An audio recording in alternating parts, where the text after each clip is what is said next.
এক গ্রুপ তারা মনে করছেন যে আকিমুদ্দিন মানেই হচ্ছে রাষ্ট্র প্রতিষ্ঠা করা, অথচ কোনো একজন আম্বে কেরাম সবার প্রথমে তিনি রাষ্ট্র গঠন করেন না। আমাদের প্রিয় নবীকে বলা হয়েছিল যে আপনি যদি রাজত্ব চান, ক্ষমতা চান, মাল্লাক নাক, আপনাকে আমরা ক্ষমতা বসিয়ে দেব। আপনি যদি ধন সম্পদ চান, পৃথিবীর সমস্ত ধন সম্পদ আপনার পায়ের নিচে এসে দেবো। আপনি যদি বিশ্বের সুন্দরী রমণীকে বিয়ে করতে চান, জাওয়াজ নাক, আপনাকে আমরা বিয়ে করিয়ে দেবো। কিন্তু বিশ্বনবী তিনি কি বলেছিলেন যে এক হাতে সূর্য আর এক হাতে চন্দ্র এনে দিলেও আমি আমার দাওয়াত থেকে আমি পিছু হব না। আর সমস্ত আম্বেকেরা তারা দাওয়াত দিয়েছেন, আল্লাহ রাব্বুল আলামিন ক্লিয়ার করেছেন ওয়ালাকাদ বাআসনা ফি কুল্লি উম্মাতির রাসূলা আন ইউবুদুল্লাহ ওয়াজতানিবুত তাগুত। আল্লাহ বলেছেন আমি প্রত্যেক সম্প্রদায়, জাতির নিকট, গোত্রের নিকট, জনপদের নিকট আমি মিনিমাম একজন রাসূল প্রেরণ করেছি আহ্বান নিয়ে, আমি ইউবুদুল্লাহ একমাত্র আল্লাহর ইবাদত করবে, ওয়াজতানিবুত তাগুত আর তাগুতকে তোমরা প্রত্যাখ্যান করবে। তো সম্মানিত শুধু এটা ছিল প্রত্যেক আম্বে কেরামের দাওয়াত, এক আল্লাহর একত্ববাদ। এটা মানুষের হৃদয়ের মণিকোঠাতে ঢুকিয়ে দিতে হবে, এবং এটা যতক্ষণ না ঢুকবে সম্মানিত সুধীবৃন্দ, ততদিন পর্যন্ত ইসলামী স্টেটও কায়েম হবে না। দেখুন সিরাত ইবনে হিশাম সহ বিভিন্ন হাদিস গ্রন্থ বর্ণিত হয়েছে, আল্লাহ রাসূল সাল্লাল্লাহু আলাইহি ওয়াসাল্লাম তিনি বলেছিলেন মক্কার বড় বড় কাফেরদেরকে, শীর্ষ কাফেরদের বলেছিলেন যে আতুনি কালিমাতান ওয়াহিদা, তোমরা আমাকে একটি বাক্যের স্বীকারোক্তি প্রদান করো। আল্লাহর কসম করে বলছি তামলিকুনা বিহাল আরব ওয়া তাদিনু লাকুম বিহাল আজাব, সমস্ত আরবে তোমাদের নেতৃত্ব চলবে, একটা শুধু বাক্যের স্বীকৃতি প্রদান করো এবং সমস্ত অনারব তোমাদের বশীভূত হয়ে যাবে। মানে তোমাদের কর্তৃত্ব, নেতৃত্ব, ক্ষমতা সমগ্র পৃথিবীতে তোমরা রাজত্ব করবে, শাসন তোমরা করবে। শর্ত কি? একটি মাত্র বাক্যের স্বীকারোক্তি দিবে। আবু জাহল বলেছিল ভাতিজা একটি কোনো 10টি বাক্য দেবো, আল্লাহ রাসূল কথাটি বললেন, তখন তারা চোরের মতো মাথা নিচু করে ওখানে পলায়ন করেছিল, এই বাক্য দিতে পারি না। সুতরাং বোঝা যাচ্ছে সম্মানিত সুধীবৃন্দ, প্রকৃত তাওহীদ যদি আমরা ধারণ করতে পারি, লালন করতে পারি, আজও বাংলাদেশে ইসলামী খেলাফত প্রতিষ্ঠা সম্ভব সম্মানিত সুধীবৃন্দ। কিন্তু মাজার পূজারীদের দিয়ে, কবর পূজারীদের দিয়ে আপনি যদি 18 কোটি মানুষ কবর পূজারী হয়, এদের দ্বারা কষ্টে গেল তাওহীদ প্রতিষ্ঠা সম্ভব নয়, এবং এদের দ্বারা ইসলামী স্টেট প্রতিষ্ঠা সম্ভব নয় সম্মানিত সুধীবৃন্দ। এর জন্য সবার আগে মানুষের ইমানকে শক্তিশালী করতে হবে, মানুষের ইমানকে, আকীদাকে বিশুদ্ধ করতে হবে সম্মানিত সুধীবৃন্দ। এটি হলো সবার চেয়ে জরুরি। এটা হলো আউজাবুল ওয়াজিবাত, পৃথিবীতে যত আবশ্যক এবং আপনার অপরিহার্য বিষয় আছে তার মধ্যে সবচেয়ে গুরুত্বপূর্ণ হলো আকীদা সংশোধন এবং বিশুদ্ধ আকীদা সম্মানিত সুধীবৃন্দ। এবং এখানে আল্লাহ রাব্বুল আলামিন তিনি দুটি কথা বলেছেন, দুটো অংশ, একটা পজিটিভ, নেগেটিভ। লা ইলাহা, প্রথমে অস্বীকার, সকল বাতিল মাবুদকে অস্বীকার করে দিলাম, প্রত্যাখ্যান করে দিলাম। লাত, উজ্জা, মানাত এবং যত প্রতিমা, যত দেবদেবী, যত আপনার ঠাকুর, যত কিছু রয়েছে সবকে প্রত্যাখ্যান করতে হবে। অতঃপর আল্লাহর একত্ববাদ, লা ইলাহা ইল্লাল্লাহ, আল্লাহ ছাড়া সঠিক কোনো মাবুদ নাই সম্মানিত সুধীবৃন্দ। তা আসলে আমরা এই কালিমার মর্মার্থ, কালিমার গুরুত্ব, কালিমার ওজন এটা আমরা বুঝি না।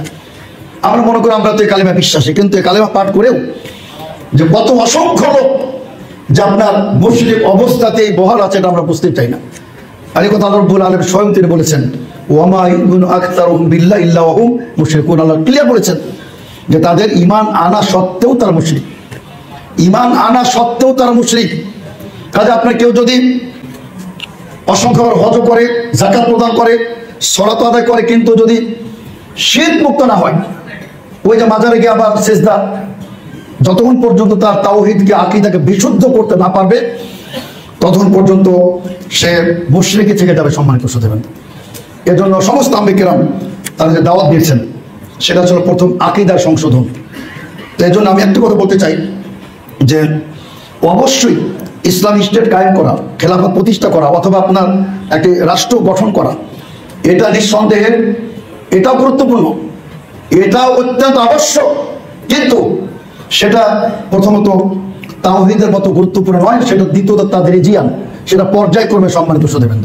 আল্লাহ রাসূল সাল্লাল্লাহু আলাইহি ওয়াসাল্লাম নিজে তিনি মদিনা ইসলামের রাষ্ট্র প্রতিষ্ঠা করলেন, কিন্তু 13টি বছর পরে পর্যায়ক্রমে। তো আপনি যদি প্রথমে ইসলামী রাষ্ট্র কায়েম করতে চান, যেটা আমাদের দেশে আমরা দেখেছি এতদিন পর্যন্ত যে আপনার জেল, জুলুম, নির্যাতন, ফাঁসির কাছে ঝুলাই ধরে কি করলেন, রিমান্ডে নিয়ে সীমাহীন নির্যাতন, আপনার প্রতিবাদ করার কোনো ক্ষমতা নাই। তো তো সুতরাং আমরা যদি ফার্স্টে মানুষের আকীদা আমরা পরিশুদ্ধ করি, আমরা যদি তাওহীদবাদী মুসলিম তৈরি করি, তো ইনশাআল্লাহ এদের ইমানি শক্তি অনেক বলিয়ান হবে, তখন এরাই আপনার ইসলামিক স্টেট কায়েম করবে ইনশাআল্লাহ। এই জন্য সম্মানিত সুধীবৃন্দ, আমি যে কথাটি বলতে চাচ্ছি যে অবশ্যই ইসলামী রাষ্ট্র প্রয়োজন, কিন্তু সেটাও কিন্তু অনেক স্তর আছে। আর একটা কথা মনে রাখবেন যে ফরজের কিন্তু অনেক স্তর আছে, ওয়াজিবের অনেক স্তর আছে, হারামের কিন্তু অনেক স্তর আছে। অশ্লীল সিনেমা দেখা, অশ্লীল সিডি দেখা, অশ্লীল আপনার পর্নোগ্রাফি দেখা অবশ্যই পাপ, কিন্তু সেটা জেনা ব্যভিচারের চেয়ে পাপ না। জেনা ব্যভিচার আরো মারাত্মক, জেনা ব্যভিচারের চেয়ে মারাত্মক হলো শিরক। কাজে এগুলো আপনার পর্যায়ক্রমে আছে। অনুরূপভাবে যেগুলো ওয়াজিব, এখানেও কিন্তু পর্যায়ক্রমে আছে। তাওহীদ হলো সবার উপরে, এখানে কোনো আপোষ নাই। কিন্তু ইসলামী স্টেট এর অবশ্যই প্রয়োজন, কিন্তু সেটার জন্য আপনাকে প্রস্তুতি গ্রহণ করতে হবে। ওয়াইদুল্লাহুম মাসতাতাতুম মিন কুওয়া, আল্লাহ তাআলা বলেছেন আগে সে শক্তি সঞ্চয় করতে হবে। সম্মানিত সুধীবৃন্দ, তো এই জন্য আমরা একটি কথা বলতে চাই যে যত আপনার আম্বিয়া কেরাম পৃথিবীতে এসেছিলেন, তারা প্রত্যেকে ওয়াল্লাযী আওহাইনা ইলাইকা ওয়া মা ওয়াসাইনা বিইব্রাহিম ওয়া মূসা ওয়া ঈসা আন আকিমুদ্দিন। আল্লাহ রাব্বুল আলামিন ক্লিয়ার বলেছেন যে তিনি দ্বীনের বিধিবদ্ধ করেছেন, শরীয়তের আবর্তন তিনি করেছেন, যেটা তিনি নূহ আলাইহিস সালামকে তার ওসিয়ত করেছিলেন, নির্দেশ করেছিলেন, এবং হে রাসূল সাল্লাল্লাহু আলাইহি ওয়াসাল্লাম আপনার উপরে যেটা আমি অবতীর্ণ করেছি, এবং যেটা আমি ইব্রাহিম, মূসা, ঈসাকে নির্দেশ প্রদান করেছিলাম, তো সেটার ভিত্তিতে আল্লাহ কি বলেছেন? আন আকিমুদ্দিন। তো সম্মানিত সুধীবৃন্দ, আন আকিমুদ্দিন এখানে আমাদের মানে ভুল বোঝাবুঝি কেন হয়? আমরা মনে করি প্রতিষ্ঠা মানে হয়তো রাষ্ট্র প্রতিষ্ঠা। দেখুন এখানে আমি একটা লেখা পেয়েছি চমৎকার, ডক্টর মাবরুক আতিয়া, তিনি একটা চমৎকার কথা বলেছেন। তাহলে তো আকিমুদ্দিন তিনি কেন বললেন? যারা আরবি ভাষায় যাদের পারদর্শী আছে আপনারা জানেন, যেমন আপনার আল-নাফা মানে তিনি একটি গ্রন্থ রচনা করেছেন, কিন্তু যখন বলবেন কামা বিত তালিফ, এটার গুরুত্ব বেড়ে যায়। তিনি গ্রন্থটি মানে একটি মূল্যবান গ্রন্থ রচনা করেছেন, এটা আরবি ভাষার একটা কনসেপ্ট, আরবি ভাষার একটা ব্যবহার। তিনি বলছেন যে একজন ডাক্তার যদি সাধারণ হয়, এটা কখনই এভাবে বলা যাবে না যে আপনার মনে করেন যে কমা বিআদায় তিব, এটা বলা যাবে না। কিন্তু যখন একজন স্পেশালিস্ট, একজন বিশেষজ্ঞ ডাক্তার, ওর ব্যাপারে কি বলতে বলা যাবে যে কমা বে ইজরা আমাদের জারাহিয়া, অথবা মনে করেন তাকে আমি ভাষার ব্যবহারে দেখাচ্ছি। তো আল্লাহ তাআলা আকিমুদ্দিন কেন বললেন? যে একেবারে মানে পরিশুদ্ধভাবে একাগ্র চিত্তে দিন কায়েম করতে হবে, একাগ্র চিত্তে। আল্লাহ তাআলা সল্লু কেন বলেন নাই? কি বলেছেন? আকিমুস সালাহ। সল্লু দু এক জায়গায় বলেছেন, প্রশ্নপতি মুসাল্লির বলেছেন, কিন্তু আকিমুস সালাহ মানে সলাত কায়েম করা। সলাত কায়েম মানে হচ্ছে সম্মানিত সুধীবৃন্দু যে বিশ্ব নবীর তরিকাতে আল্লাহ কি বলছেন, আল্লাহ রাসূল কি বলেছেন? সল্লু কামা রাআইতুমুনি উসাল্লি, তোমরা যেভাবে আমাকে, যে পদ্ধতিতে আমাকে সলাত আদায় করতে দেখো, সেইভাবে তোমাদেরকে সলাত আদায় করতে হবে। এজন্য আল্লাহ রাব্বুল আলামিন বলেছেন যে আকিমুস সালাহ, সলাত পড়ার কথা বলা হয় নাই। মানে এখানে রুকুন, আরকান, ওয়াজিবাত এবং বিশ্বনবীর মেনহাজে, বিশ্বনবীর তরিকাতে সলাত আদায় করে বলা হয় আকিমুস সালাহ। সুতরাং আকিমুদ্দিন মানে বিশ্বনবীর তরিকাতে দিন প্রতিষ্ঠা করতে হবে পরিপূর্ণভাবে, তাওহীদের কোনো বিকল্প নেই। সম্মানিত সুধীবৃন্দ, তা আমি এই কথাটি আপনাদের সামনে যেটা সংক্ষিপ্তভাবে বলতে চাচ্ছিলাম যে আমাদের অসাতিয়া যেটা মধ্যপন্থা, এখানে আমাদের অবশ্যই গ্রহণ করতে হবে। আমাদের মধ্যে কিছু লোক বলেন যে না, রাষ্ট্রের কোনো প্রয়োজনীয়তা নাই, অথবা কোনো অবস্থাতে ভোটও দেওয়া যাবে না। এই বিষয়গুলো কিন্তু আমাদের দেখতে হবে যে কিবারুল উলামা, বিশ্বের বড় বড় উলামায়ে কেরাম তারা কি বলেছেন। তারাও সালাফি আলেম ছিলেন, এবং সালাফিদের তারা ইমাম তারা ছিলেন। আল্লামা শাইখ সালেহ আল উসাইমিন রাহমাতুল্লাহ আলাইহি তিনি বলছেন, অবশ্যই তারাও বলেছেন যে আপনার প্রথমত যেটা গণতান্ত্রিক প্রথা। দেখুন আল্লাহ রাসূল সাল্লাল্লাহু আলাইহি ওয়াসাল্লাম তিনি রাষ্ট্র পরিচালনা করেছেন, তিনি সমগ্র মদিনা, মক্কা মদিনার তিনি শাসক ছিলেন, কিন্তু তিনি কিন্তু কোশ্চিন কালো ভোটের মাধ্যমে ক্ষমতা গ্রহণ করেন নাই।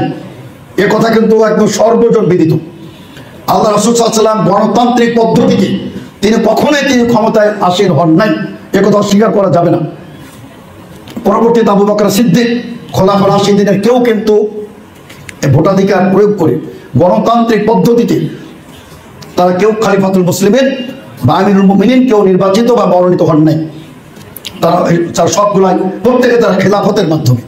তো এই জন্য সম্মানিত সুধীবৃন্দু, আমরা কথা বলবো যে ইসলাম আপনার কেবলমাত্র খেলাফতকে, তবে তারা বলেছেন, যেমন শাহ উসাইমিন বলতেছেন যে এই গণতান্ত্রিক পদ্ধতিতেও আপনি যদি এখানে একদম টোটাল যদি আপনি দেশের শাসন কার্য সাধারণ মানুষের হাতে ছেড়ে দেন, ওখানে চোর বাটপার ফাঁসের দুর্নীতিবাজার আসবে, তারা ক্ষমতা দখল করে নেবে। তখন একটা এমন সময় আসবে যে আপনি সলাত আদায় করতে পারবেন না। যেমন ফেরাউন বন্ধ করে দিয়েছে মুসা সাল্লামের সময়। ফেরাউন প্রকাশ্যে সলাত আদায় করার প্রতি নিষেধাজ্ঞা জারি করেছিল। আল্লাহ তাআলা কি বললেন? ওয়াজআলু বুয়ুতাকুম কিবলা, তোমরা প্রত্যেকে ঘরে ঘরে সলাত আদায় করো। তার কারণ বাইরে গেলে ফেরাউন হত্যা করে ফেলবে। তো শাসন ক্ষমতা যদি আপনার সব সেকুলারদের হাতে চলে যায়, নাস্তিকদের হাতে চলে যায়, এজন্য আপেক্ষিক নিসবাতান তুলনামূলক আপনি যারা একটু ভালো মানুষ তাদেরকে আপনার ভোট দিতে হবে। শাহ ওসাইমিন, আমি তার ভাষা বলি, তিনি বলতেছেন যে আনা আরা আন্নাল ইন্তেখাবাত ওয়াজিবাতুন, আমি মনে করি কখনো কখনো নির্বাচনে অংশগ্রহণ করা এটা ওয়াজিব। ইয়াজিবু আন নুআইয়িনা মান নারা আন্না ফিহি খায়রান, আমরা যাদের ব্যাপারে মনে করি তার মধ্যে কল্যাণ আছে, এদেরকে নিযুক্ত, এদেরকে ভোট দেওয়া, মনোনীত করা, এটা আমাদের মধ্যে ওয়াজিব হয়ে যাবে। তো এর জন্য সম্মানিত শ্রোতাবৃন্দ, এবং তিনি বলছেন ইদা তাকা আসাহুল খাইরি ও মাই ইয়াহুল্লু মাহাল্লাহুম, তিনি বলছেন যে সায়াহুল্লু মাহাল্লাহুম আহলুশ শিরকি আহলুশ শাররি, তিনি বলছেন যে আমরা যদি সবাই যদি সরে আসি তাহলে তাদের জায়গায় স্থলাভিষিক্ত যত খারাপ লোকের আন্দোলন করবে। এই জন্য আমরা বলবো, এবং স্যার বিনবাজ একটা চমৎকার কথা বলেছেন যে উদ্দেশ্য হবে যে ক্ষমতার সিস্টেমটাকে পরিবর্তন করে দাও, আস্তে আস্তে আস্তে আপনি এটা খেলাফতে নিয়ে যাবেন। এই উদ্দেশ্যে কিছু ভালো লোককে আপনি ভোট দিতে পারেন, এটা কিন্তু আপনার একটা মধ্যপন্থা আমি মনে করি। ওকাদালিকে জাআলনাকুম উম্মাতান ওয়াসাতা, কিন্তু এ কথা মনে করা যে একামতের দিন মানে আপনার রাষ্ট্র প্রতিষ্ঠা করা, একামতের দিন মানে ভোট করা, একামতের দিন মানে গণতন্ত্র প্রতিষ্ঠা করা। আসলে গণতন্ত্র শব্দটা আমাদের অবশ্যই সতর্কতার সাথে এটা ব্যবহার করা উচিত, আমরা ফিল করি। তার কারণ গণতন্ত্র শব্দটা এটা কোনো ইসলামের পরিভাষা না, আর এটা কোনো মুসলিমদের এটা কোনো আবিষ্কার না এই পরিভাষাটা। এর জন্য আমরা একটি কথা বলতে চাই যে আমরা অবশ্যই আমরা আমাদের বাংলাদেশে একটি স্বাধীন সার্বভৌম দেশ, দেশপ্রেমিক সরকার আমরা চাই। এখানে আপনার কিছু সহযোগিতা অবশ্যই থাকবে। তবে আমরা মনে করি আমরা যদি সারা বাংলাদেশের মানুষকে তাওহীদ মুখী করতে পারি, আকীদা মুখী করতে পারি, তাহলে এদের মাধ্যমে, যেমন 5ই আগস্ট একটা বিপ্লব আমরা দেখলাম, এই তাওহীদবাদীদের মাধ্যমে একটা বিপ্লব সৃষ্টি করা সম্ভব। সম্মানিত শ্রোতাবৃন্দ, তো সুতরাং আমাদের আপনার এই দাওয়াতি কার্যক্রমকে আমাদের বাংলাদেশে এটা ব্যাপকভাবে ছড়িয়ে দিতে হবে সম্মানিত শ্রোতাবৃন্দ। এবং আমরা অবশ্যই মনে করি যে দাওয়াত, যে সমস্ত আম্বে কেরামের দাওয়াতের কিন্তু মূল মন্ত্রই ছিল লা ইলাহা ইল্লাল্লাহ, তাওহীদ প্রতিষ্ঠা। আমরা তাওহীদকে কেন এত গুরুত্ব দিই? তার কারণ তাওহীদ ব্যতিরিক্ত আপনার কোনো আমল আল্লাহ তাআলা গ্রহণ করবেন না। ওয়াকাদিমনা ইলা মা আমিলু মিন আমালিন ফাজআলনাহু হাবাআন মানসুরা, আল্লাহ বলছেন তাদের সমস্ত আমলকে আমি ধূলিসাৎ করে দেব। এখানে একটা বিষয় সম্মানিত শ্রোতাবৃন্দ, আপনি দেখবেন যে আমরা তো সবাই কম বেশি কিছু পাপ করি, প্রত্যেকে কেউ বেশি করি কম করি, প্রকাশ্যে গোপনে কাবিরা সাগিরা সব আমরা করি, কিন্তু কোনো পাপের কারণে অন্য নেকিগুলা কিন্তু নষ্ট হবে না। নাউযুবিল্লাহ, আপনি জেনাবে বিচার করেছেন, আস্তাগফিরুল্লাহ, কিন্তু আপনার হজটা কিন্তু বাতিল হবে না। কিন্তু শিরক যদি করেন, আপনি যদি একবার গায়রুল্লাহ নামে সিজদা করেন, তার কাছে কিছু প্রার্থনা করেন, তার কাছে কিছু আশা করেন, তাহলে কিন্তু আল্লাহ রব্বুল আলামিন আপনার সকল ইবাদতকে তিনি ডিলিট করে দেবেন, নিমিষে শেষ হয়ে যাবে।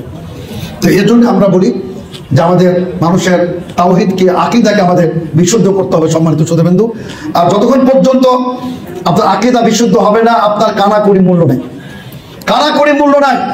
কিয়ামতের কঠিন দিনে আপনার কোনো ওজন হবে না সম্মানিত শ্রোতাবৃন্দ, আপনার কোনো ওজন হবে না। আমি আপনাদের সম্মুখে সহিহ বুখারী একটা হাদিস বলতে চাই।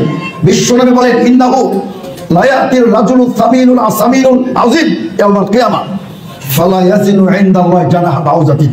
আল্লাহ রাসূল সাল্লাল্লাহু আলাইহি ওয়াসাল্লাম বলেন কিয়ামতের দিনে অনেক লোক আসবে যারা বোকা তাজা সতেজ স্থূল দেহের, ওই যে দমবাগিকে দেখেছেন কি বিশাল দেহ, এসব দেহের কোনো ওজন হবে না সম্মানিত শ্রোতাবৃন্দ। আল্লাহ রাসূল বলেন ফালা ইয়াজিনু ইনদাল্লাহি জানাহা বাউযাতিন, এটা সামান্য মাছির ডানার সমপরিমাণ, তাদের কোনো ওজন হবে না। তার কারণ তাদের তাওহীদ নাই। সে হাদিসটা একটু শুনে রাখবেন, যদি আপনারা প্রত্যেকে জানেন। আমি একটু স্মরণ করিয়ে দিতে চাই সম্মানিত শ্রোতাবৃন্দু। মুসা আলাইহিস সালাম আল্লাহকে বললেন রব্বুল আলামিন আল্লিমনি কালিমাতান আযকুরুকা বিহা অথবা আদউকা বিহা, হে রব্বুল আলামিন তুমি আমাকে এমন একটা বাক্য শিক্ষা দাও যেটা আমি তোমার জিকির করবো, তোমার কাছে দোয়া চাইবো। আল্লাহ তাআলা বললেন মুসা কুল লা ইলাহা ইল্লাল্লাহ, তুমি লা ইলাহা ইল্লাল্লাহ পাঠ করো। তিনি কি বললেন? আই রব্বি কুল্লু ইবাদিকা কুলুনা হাদা, তোমার তো প্রত্যেক বান্দা এই কালেমা পাঠ করে। তিনি বললেন, হে মুসা, তুমি জানো না লাউ আন্না সামাওয়াতি সাবআ ওয়াল আরদিনা সাবআ বুদিয়াত ফি কিফাতিন, এই 7 খণ্ড আসমান 7 খণ্ড জমিন যদি এক পাল্লায় রাখা হয়, আর ক্ষুদ্র কালিমা এটাকে যদি অপর পাল্লায় রাখা হয়, 7 খণ্ড আসমান জমিন হালকা হয়ে উড়ে চলে যাবে। সুবহানাল্লাহ।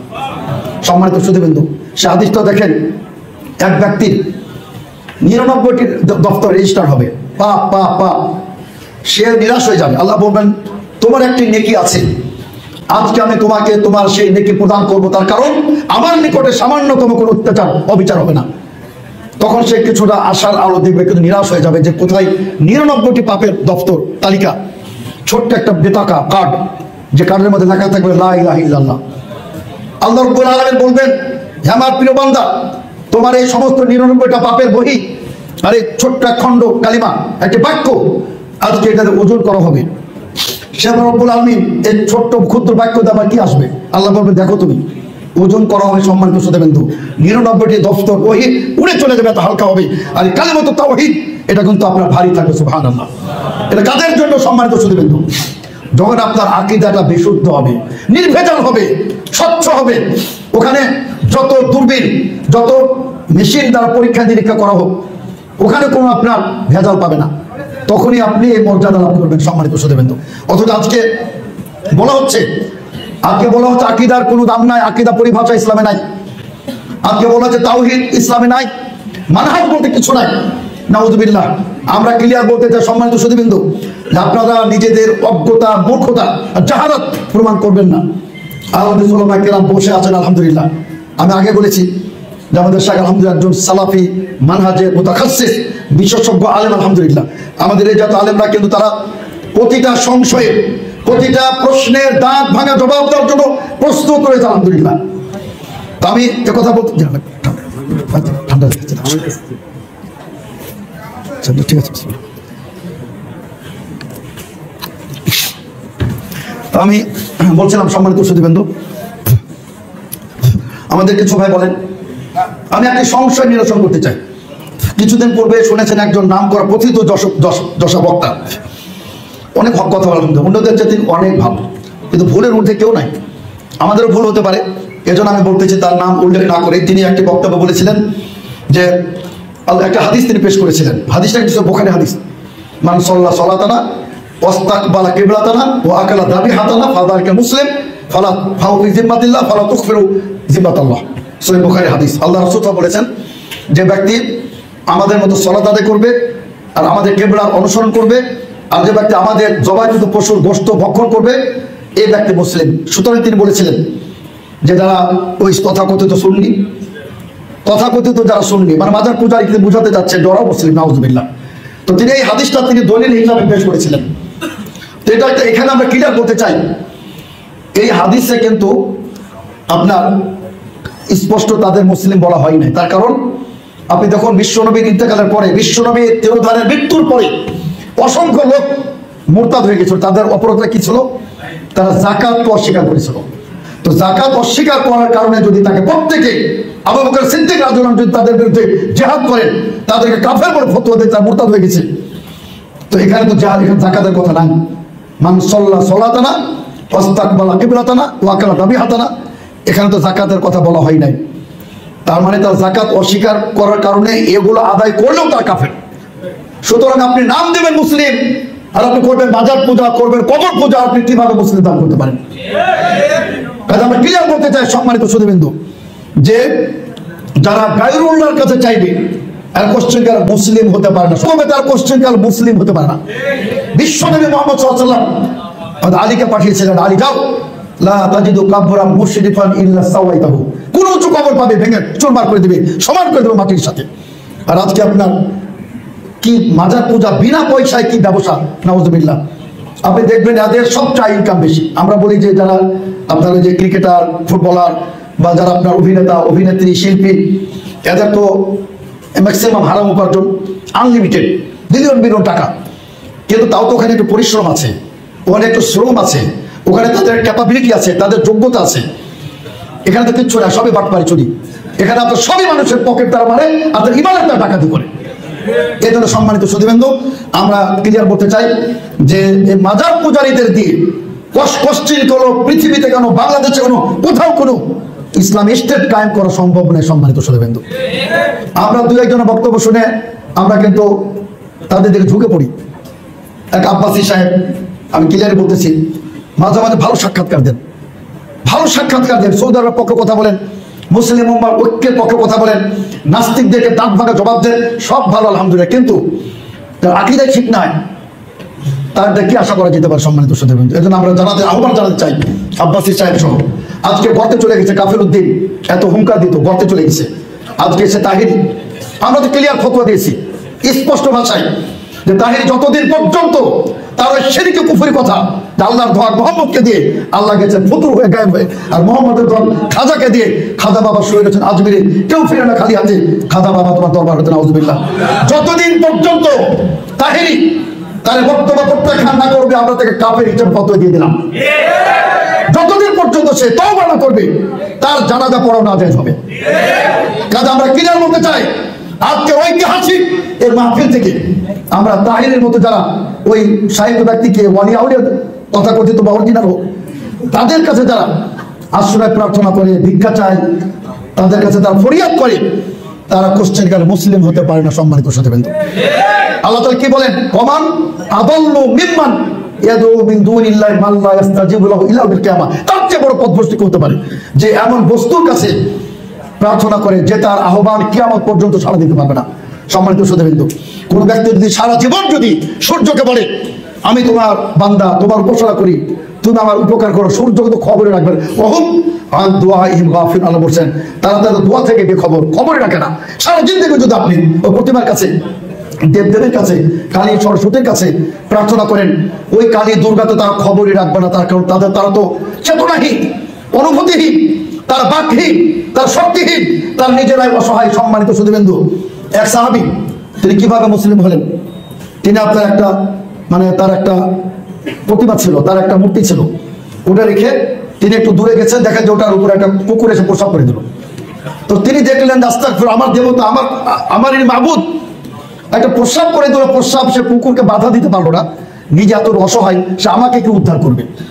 সম্মানিত সুধীবৃন্দ, এই জন্য আমরা বলতে চাই যে আপনার বিবেকের তালা খুলে দিন। সম্মানিত সুধীবৃন্দ, আপনার বিবেককে কাজে লাগান, যে আপনি সেই আল্লাহ পাক রব্বুল আলামিন যিনি সমস্ত নবমণ্ডল ভূমণ্ডলের সৃষ্টিকর্তা, আর সেই আল্লাহকে বাদ দিয়ে আফিল্লাহি শাক্কুন ফাতিরিস সামাওয়াতি ওয়াল আরদ, আল্লাহ বলছেন সে আল্লাহর ব্যাপারে সন্দেহ আছে যিনি সমস্ত আসমান জমিনের যিনি সৃষ্টিকর্তা। সম্মানিত সুধীবৃন্দ, আল্লাহ তাআলা ক্লিয়ার করেছেন হাযা খালকুল্লাহ, এগুলো আমার সৃষ্টি। ফারুনি মাযা খালাকাল্লাযিনা মিন দুনি, আল্লাহ বলছেন আমি ছাড়া কে কি সৃষ্টি করো, তোমরা চ্যালেঞ্জ, তোমরা প্রমাণ পেশ করো। আল্লাহ বলছেন চন্দ্র, সূর্য, গ্রহ, নক্ষত্র, পাহাড় পর্বত, সাগর, মহাসাগর, গাছপালা সব তো আমার সৃষ্টি। আল্লাহ ছাড়া কে কি সৃষ্টি করেছে? আল্লাহ তাআলা ক্লিয়ার বলেছেন লা ইয়াখলুকু ওয়ালা যুবাবান, তারা একটা মাছিও সৃষ্টি করতে পারবে না।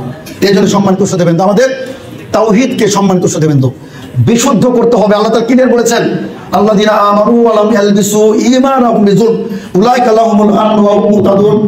আল্লাহ তাআলা ক্লিয়ার বলেছেন আল্লাযীনা আমানু, যারা ঈমান গ্রহণ করেছে, আর ওয়া লাম ইয়ালবিসু ঈমানাহুম বিযুলম, তাদের ঈমানের সাথে কোনো প্রকার শিরকের, জুলুমের, অত্যাচারের মিশ্রণ ঘটায় নাই, একেবারে বিশুদ্ধ পবিত্র তাদের ঈমান। সম্মানিত সুধীবৃন্দ, আল্লাহ তাআলা বলেন উলাইকা লাহুমুল আমনু, এদের জন্য নিরাপত্তা এবং এরাই হচ্ছে হেদায়েত প্রাপ্ত। এজন্য সম্মানিত সুধীবৃন্দ, আল্লাহ তাআলা আপনাকে সার্টিফিকেট দিয়েছেন, এরাই হেদায়েত প্রাপ্ত। সুতরাং সারা বিশ্বের মানুষ যদি আপনাকে গুমরা বলে, গায়ের মুকাল্লিদ বলে, ইহুদিদের দালাল বলে, শিয়া বলে, রাফিজি বলে, কাদিয়ানি বলে, আমার আপনার কিচ্ছু আসে যায় না ইনশাআল্লাহ। তার কারণ স্বয়ং আল্লাহ পাক রব্বুল আলামিন তিনি বলছেন ওয়া হুম মুহতাদুন, এরাই হেদায়েত প্রাপ্ত। আর বিশ্বনবী তিনি বলে গেছেন লা তাযালু তায়ফাতুম মিন উম্মতি যাহিরিন আল হাক্কি লা ইয়াদুররুহুম মান খাযালাহুম হাত্তা ইয়াতি আমরুল্লাহ কাযালিক। বিশ্বনবী বলেন কিয়ামত পর্যন্ত একটি হকের উপরে একটি জামাত, একটি দল, একটি সম্প্রদায় টিকে থাকবে যতদিন চন্দ্রকে নিশ্চিহ্ন করতে পারবে না, তাদেরকে লাঞ্ছনা করতে পারবে না, তাদেরকে একদম আপনার নিশ্চিহ্ন করে ফেলতে পারবে না। তো এই দলটি সম্পর্কে আপনারা জানেন, বড় বড় ওলামা কেরাম, আহমদ হাম্বল, আলী মাদিনী, আব্দুল কাদের জিলানী রাহমাতুল্লাহ আলাইহি, তার প্রত্যেকে বলেছেন ইল্লাম ইয়াকুনু আহল হাদিস ফালা আদরি মানহু, আহল হাদিস যদি না হয় এই দলটি আমরা জানি না কারা, নিঃসন্দেহে তারা আহল হাদিস। আহল হাদিস শব্দ, সালাফি শব্দ নিয়ে আপনার কবর পূজকদের, মাজারিদের ভিতরে আত্মনাদ শুরু হয়ে যায়, তাদের ভিতরে কম্পন শুরু হয়ে যায়। সম্মানিত সুধীবৃন্দ, এটা আমি বলতে চাই ইমাম শাফি রহমাতুল্লাহ আলাইহি এত বড় ইমাম, সুবহানাল্লাহ, মাত্র 52 বছর বয়সে ইন্তেকাল করেছেন। আর কিয়ামত পর্যন্ত পৃথিবীতে যত ইলম, বিশেষ হাদিসের আর কিয়াসের বিরুদ্ধে যত লেখনী, তার অবদান থাকবে ইমাম শাফির এবং অবদান থাকবে। সম্মানিত শ্রোতাবৃন্দ, এবং আহমদ রাহমান তার ব্যাপারে বলছেন, আল ইমাম শাফি কানা শামসুল দুনিয়া, সারা পৃথিবীর জন্য তিনি সূর্যের মতো তিনি ছিলেন। সূর্য ছাড়া যেমন পৃথিবী অচল, ইমাম শাফি ছাড়াও সে সময়টা কিন্তু মানুষ বিপদে ছিল, রায় কিয়াসের আপনার সর্বদা আপনার ছড়িয়ে পড়েছিল, মানুষ সুন্নাহ এবং হাদিস থেকে বিমুখতা অবলম্বন করেছিল। ইমাম শাফির সংগ্রামে, ইমাম শাফির ডান ভাঙা জবাবে আবার মানুষ হাদিসের দিকে ফিরে এসেছিল।